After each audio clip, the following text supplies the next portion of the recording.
Good morning, it's 10 a.m. You're watching the breakfast news on Rajya Sabha television with me, Frank Pereira. Here are the headlines. Nabam Tuki takes charge as Arunachal Pradesh Chief Minister after Supreme Court restores his government. Centre likely to seek clarification on Kalikopul government's fate from the apex court. Congress could raise issue in monsoon session.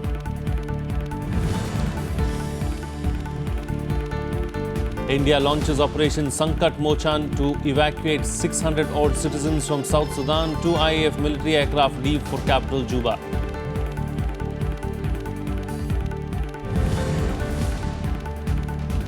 Vice President Mohammad Hamid Ansari leaves for Mongolia to attend the 11th Asia-Europe meeting.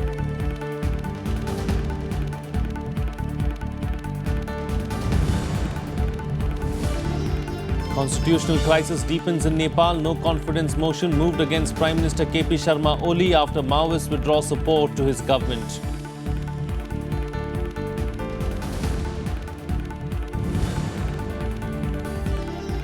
And Theresa May takes charge as new Prime Minister of Britain, announces new cabinet, appoints David Davis as Brexit Secretary. Boris Johnson heads the Foreign Affairs Office.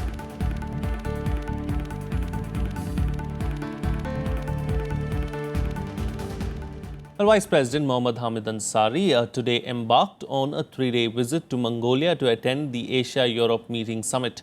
The summit comprises of 51 countries from Asia and Europe, the European Union and ASEAN Summit. The ASEM dialogue will address issues with the objective of further strengthening the relationship between Asia and Europe. India joined ASEM in 2007 and has taken part in 4 earlier summits. This year is unique for ASEM as it celebrates the 20 years of its establishment in 1996. The 2-day summit will be held in the capital of Mongolia, Ulaanbaatar, from Friday.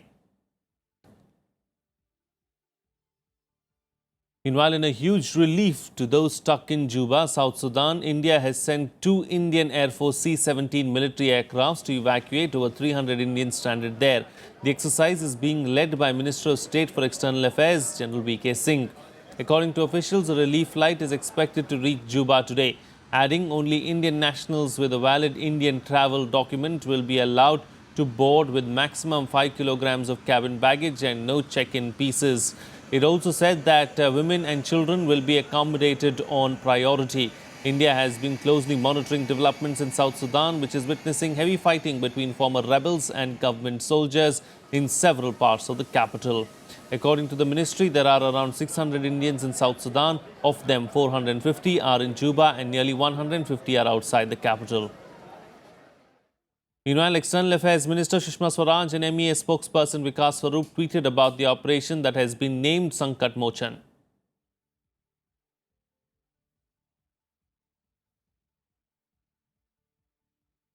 South Sudan में लगभग 600 भारतीय हैं, जिनमें से 450 जुबा में ही हैं और लगभग 150 जुबा के बाहर हैं।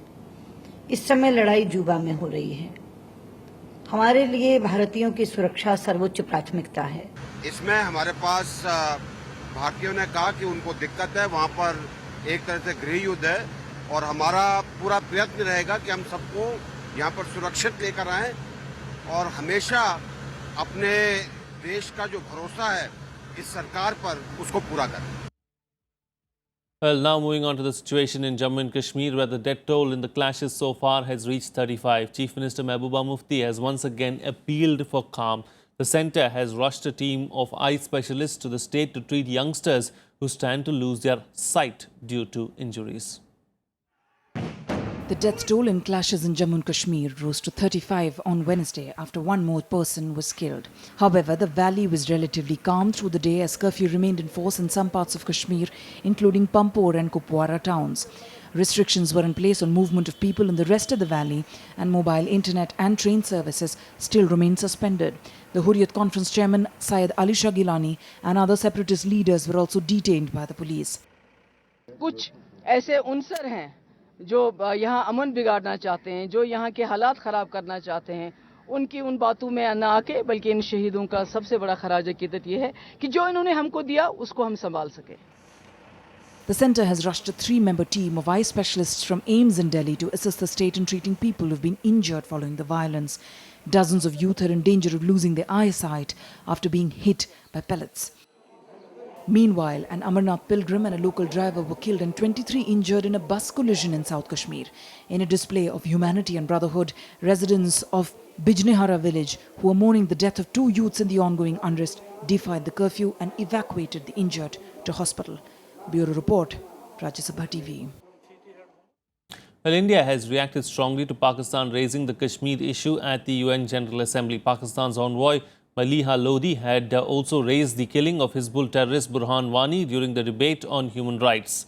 Reacting sharply, India's permanent representative to the UN, Syed Akbaruddin, said that Pakistan extols the virtues of terrorists and uses terrorism as a state policy towards the misguided end of converting or rather coveting the territory of others.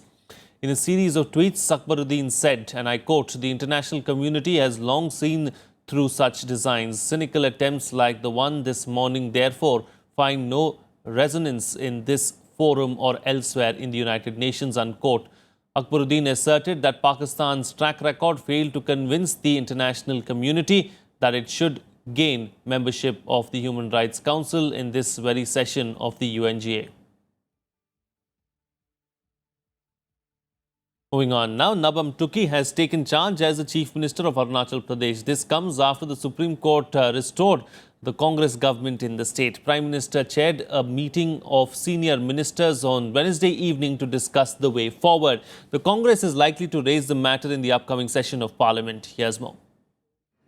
Dramatic developments in Delhi. Nabam Tuki taking charge as Arunachal Pradesh Chief Minister at the Arunachal Bhavan. The move coming hours after the Supreme Court ruling against Arunachal Governor's orders and restoring the Congress government in the state. The Supreme Court ruled that central rule imposed by the Narendra Modi government in Arunachal Pradesh was illegal. The apex court quashed the governor's orders that advanced the assembly session from January 14th to December 16th last year. Tuki met Congress President Sonia Gandhi and Vice President Rahul Gandhi. He said he will work to strengthen the Congress in the Northeast state and reach out to those in the party who have grievances. On the basis of Supreme Court's judgment, I assumed my duty today and going back tomorrow to Arunachal Pradesh to meet our people over there and do our development activities in my state. Kaliko Pul responding to the verdict saying he will take legal opinion before taking any future action. We are waiting for the Supreme Court order.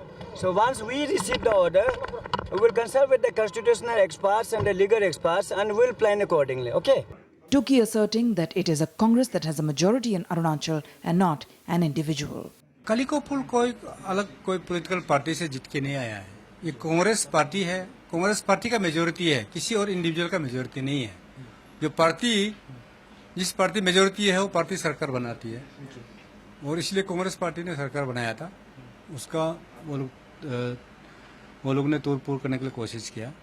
The centre for whom the verdict has come as a setback is likely to seek a clarification from the Supreme Court. The centre is likely to ask the apex court on the fate of the Kalikopul government that came to power after proving majority on the floor of the House. The Prime Minister deliberated the Supreme Court order with senior ministers and explored the way out. Prime Minister Modi held a meeting with Home Minister Rajnath Singh, Finance Minister Arun Jaitley and Law Minister Ravi Shankar Prasad on Wednesday evening. Supreme court का जो judgement है इसको सब honour करना है और जहां तक संख्या का सवाल है किसी पॉलिटिकल पार्टी का किसी दल का क्या संख्या है कितना उसका संख्या और उसका किसके पक्ष में है ये सब तो असेंबली के जो फ्लोर होते हैं वही टेस्ट होते हैं हम लोग बाहर में बैठ करके इस पे टिप्पणी करने का कोई मतलब नहीं है. The top Congress leadership welcomed the order, thanking the court for supporting the cause of democracy. The party is likely to corner the centre in Parliament during the first week of the monsoon session that begins on July 18th. PTI is quoting sources in the Congress saying they may seek a reply from the centre and press for the dismissal of Governor Jyoti Prasad Rajkhua. This particular decision of the Supreme Court is historic in every sense of the word, because never before in the history of this country has the Supreme Court restored the status quo ante, having struck down the actions of constitutional authorities by using unconstitutional means to bring down governments. Other political parties also reacted to the judgment, accusing the Narendra Modi government of authoritarianism. Modi ji को ना तो संविधान में यकीन है ना जनतंत्र में यकीन है। वो जिस तरह से तानाशाही से इस देश को चलाना चाहते हैं, विपक्षी सरकारों को तोड़ रहे हैं, विपक्षी सरकारों को गिरा रहे हैं, संविधान के विरुद्ध काम कर रहे हैं, विपक्षी सरकारों को चलने नहीं दे रहे हैं। Both in the case of Uttarakhand and Arunachal Pradesh, the higher judiciary has acted upholding the constitutional position. This is a serious reflection on the authoritarian approach of the Modi government. And I think the government should now hold those who have taken this action accountable. The Congress government was dismissed in an assembly session called in December by the governor a month in advance after 21 of the 47 Congress lawmakers rebelled against the chief minister. Amid Congress protests, the centre imposed president's rule in the state. In the special session attended by 20 rebel Congress MLAs, 11 BJP MLAs and 2 independents at a community hall, the impeachment motion was passed and Kaligopul became the new chief minister. Bureau Report, Rajya Sabha TV. Well, the NDA government has approved a proposal to impart skill training to 1 crore persons under the Pradhan Mantri Kaushal Vikas Yojana. The measure will cost an estimated 12,000 crore rupees over the next 4 years. The Modi cabinet also approved a decision to undertake 15% disinvestment in NBCC. The cabinet today has taken a very historic decision whereby 1 crore young people are going to be skilled in the coming 4 years at an estimated cost of 12,000 crores. इसमें 60 लाख नौजवानों को, नए नौजवानों को training दी जाएगी और 40 लाख वो होंगे जिनके पास कोई नॉन फॉर्मल अनुभव है, ट्रेनिंग है. This scheme will be completely aligned to common norms that have been notified earlier. In the cabinet meeting on Wednesday, the Cabinet Committee on Economic Affairs also approved 15% disinvestment in NBCC. The Cabinet Committee on Economic Affairs today has decided to disinvest 15% of paid-up equity of National Building Construction Corporation out of the governments of India's shareholding of 90%.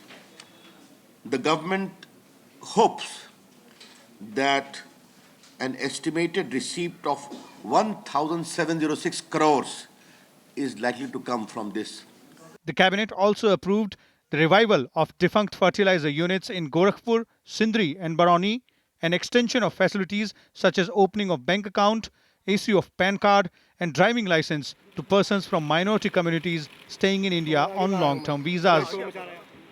Vishal Dahiya, Rajya Sabha TV, Delhi. Well, it's time for a short break now, but we'll be right back. Stay tuned.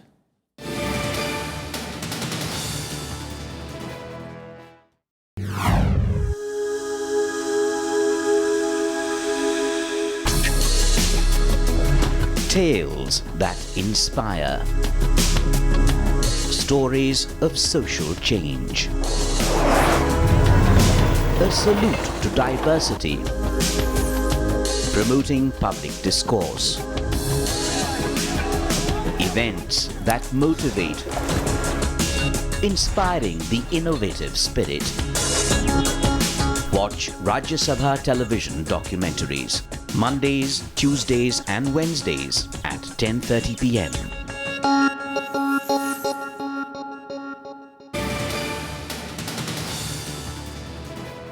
Welcome back. You're watching Rajya Sabha Television. Well, the Maharashtra State Election Commission officials on Wednesday barred Asaduddin Owaisis led All India Majlis-e-Ittehadul Muslimin from contesting Maharashtra local body elections in Mumbai. According to Maharashtra Election Commission, Owaisis' party did not submit relevant documents for its registration.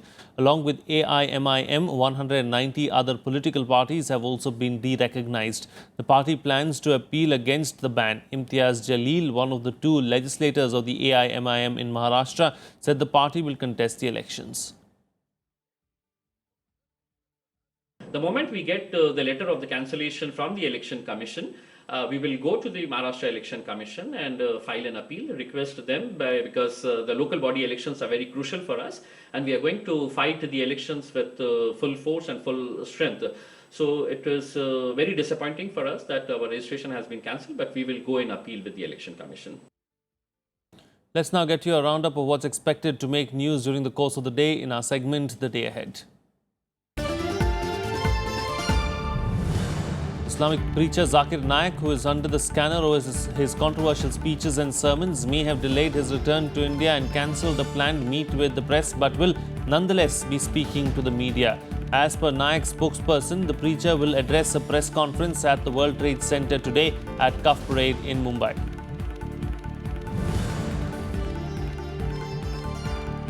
Congress President Sonia Gandhi and former Prime Minister Manmohan Singh will inaugurate a statue and a memorial library named after Shankar Rao Chavan in Nanded today.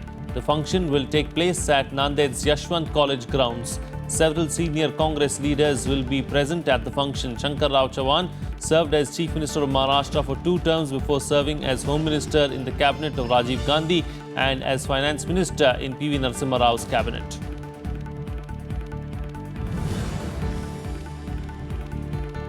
The Election Commission will today commence personal hearing of 21 AAP MLAs who have been made parliamentary secretaries and are facing the risk of disqualification from the Assembly in the Office of Profit case.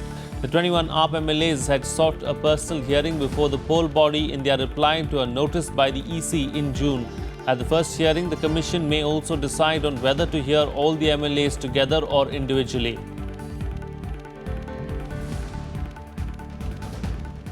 To some news on the weather now. The excessive monsoon downpour has shifted its focus to the hills after wreaking havoc in the central part of the country. Monsoon has begun its northward movement and will lie close to the foothills of the Himalayas after 48 hours. There is a possibility of heavy rains that may disrupt normal life in Uttarakhand and Himachal Pradesh. It may also cause landslides in low-lying areas. Meanwhile, the Met Department has also forecast light to moderate rain or thunder showers at many places across Telangana. The water level of the Godavari is expected to rise further, and authorities have issued warnings in low-lying areas of Khammam district. Due to the increase in water levels, transport services between several villages in the district were cut off since Monday. Meanwhile, in Madhya Pradesh, no fresh casualties have been reported since the last 24 hours. Life is limping back to normalcy and more rains are predicted in the coming days. In Rajasthan, as many as 10 villages have been cut off due to continuous rain. Several areas in Biwar, Alwar and Bikaner are completely submerged. Chambal River in Dhaulpur district is flowing around the danger mark and an alert has been sounded in the adjoining areas. While in Maharashtra, 8 persons have died in rain-related incidents in the past 36 hours. Well, the political crisis deepened in Nepal with Prime Minister KP Sharma Oli refusing to step down. This after coalition ally, the Maoist party, the CPN, withdrew its support to his government. Oli has instead challenged the opposition for a no-confidence motion in parliament. Madheshi parties, on the other hand, have supported any effort to remove Oli from the post of Prime Minister. Here's more. The CPN-MC will soon form a new coalition government with the Nepal Congress. This after the party withdrew support to the CPN-UML-led government. The constitutional process for removing KP Oli as Prime Minister has begun. A no-confidence motion will be pressed soon. दूसरा चीज़ अगर वैसा नहीं करते हैं तो संसद में पेश करने का दूसरा उपाय है, उसमें वो जा भी सकते हैं, उसके लिए भी संसद में पेश वो करें, क्या रिजल्ट निकलेगा वही होगा. The CPN-MC and Nepal Congress have come to an agreement about the power sharing for the next 2 years till new elections are announced in the country. According to the understanding, Prachand will be Prime Minister till March 2017, after which Nepal Congress President Sher Bahadur Dioba will take charge till the next parliamentary elections in 2018 April. There has been a 7-point agreement between Nepalese Congress and Prachanda-led Maoist party in Nepal, and this includes resolving the Madheshi issues and also increasing the pace of reconstruction work after the earthquake. Akhilesh Suman for Rajya Sabha Television with camera person Shiv Kumar in Delhi. Well, moving on now to some more international news. Theresa May became Britain's new Prime Minister on Wednesday, promising to carve out a bold new future in the world. She embarks on the monumental task of leading the country out of the European Union. The UK Prime Minister wasted no time and swiftly appointed key ministers in her cabinet. Conservative Party leader Theresa May replaced David Cameron as Britain's Prime Minister on Wednesday. Speaking outside 10 Downing Street after being appointed by the Queen, she said it would be her mission to build a better Britain. She assumed office to take on the monumental task of leading the country out of the European Union. Following the referendum, we face a time of great national change. And I know, because we're Great Britain, that we will rise to the challenge. As we leave the European Union, we will forge a bold, new, positive role for ourselves in the world. And we will make Britain a country that works not for a privileged few, but for every one of us. May wasted no time getting to work and appointed key members of her cabinet soon after taking charge. While former London Mayor Boris Johnson was appointed Foreign Secretary, his predecessor Philip Hammond was given the charge of Finance Minister. David Davis has been appointed to the new cabinet position of Brexit Secretary. He will be leading the country's negotiations for exiting the European Union. May appointed former Energy Secretary Amber Rudd to take on her former role of Home Secretary. This is a people's movement. It doesn't need stars. All you guys who specialise in politics, you're just about general elections, one versus another. This is about the victory of an idea. And that star is here tonight. But I completely agree with her sentiments and about opportunity, about giving people better life chances. And clearly now we have a massive opportunity in this country to make a great success of our new relationship with Europe and with the world. And I'm very excited to be asked to play a part in that. While Scotland still wants to remain a part of the EU, it hopes for a positive relationship with the new government. I'm sure she'll be determined to implement her mandate and protect the things that she thinks are important, and I'll be doing likewise for Scotland, but I hope it can be a positive relationship. The United Kingdom chose to exit the European Union after a majority of British voters chose leave over remain in the country's EU referendum on 23rd June. David Cameron quit following the referendum. Bureau Report, Rajya Sabha TV. Well, the Islamic State has confirmed the death of key leader Omar Shishani, who the US said it killed in March. Shishani was reportedly killed in combat in the town of Shirkat, south of Mosul in Iraq. The Pentagon said in March that he had died from injuries sustained in a US airstrike in northeastern Syria. Shishani held numerous senior military positions within the group, including Minister of War, and was also said to be a close military advisor to Islamic State leader Abu Bakr al-Baghdadi. Shishani ranked among America's most wanted militants under a US program that offered up to $5 million for information to help remove him from the battlefield. Let's get you a roundup of the other international news in World Wrap. Pakistan has come out in support of China's position on the South China Sea issue and has said that the dispute should be peacefully resolved through consultations and negotiations by countries directly concerned. China had on Wednesday rejected the Hague verdict on the South China Sea. Thousands of people attended funerals for 5 policemen shot dead in a racially motivated ambush attack last week in Dallas. The 5 police officers were killed by Micah Johnson, who was upset about the fatal police shootings of 2 black men in the United States states of Louisiana and Minnesota.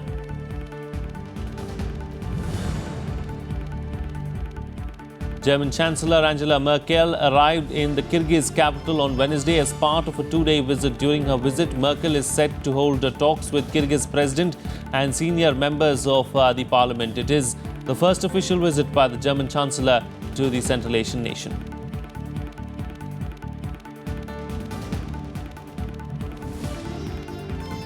That's it on this edition of the Breakfast News. Have a good day.